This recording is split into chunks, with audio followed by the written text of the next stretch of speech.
Les gens m'appellent, ils me téléphonent, ils me demandent des renseignements, vous ne pouvez pas venir voir, qu'est-ce que je fais, comment je procède, voilà. Il faut quand même le reconnaître, c'est un sujet extrêmement technique et les gens sont en détresse.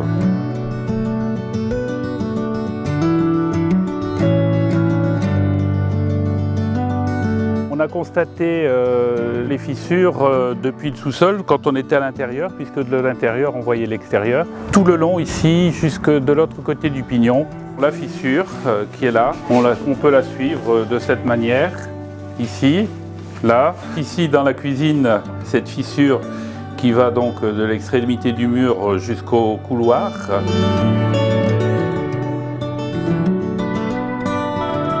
Le réchauffement climatique conduit à une augmentation de la température terrestre, une augmentation de la température des sols, une évaporation excessive de l'eau. Conséquence, le sol se déshydrate, on est donc en sécheresse.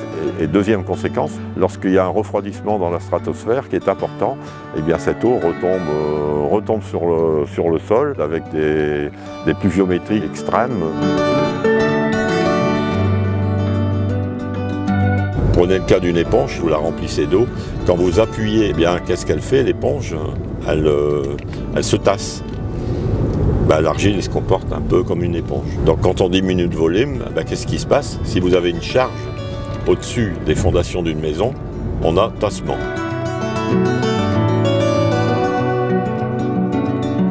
La mairie de Morbecque nous a annoncé l'état de catastrophe naturelle le 26 octobre 2020. Faites le compte, ça fait déjà 4 ans et puis on n'en est pas encore au bout.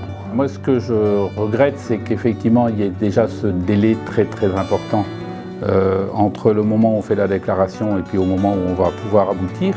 C'est vraiment décourageant au possible.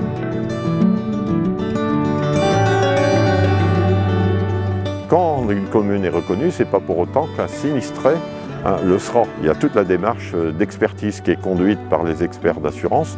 Et là, il faut reconnaître, nos statistiques le montrent, c'est qu'il n'y a même pas 10% qui seront indemnisables. Donc, beaucoup de personnes concernées, peu d'élus pour l'indemnisation.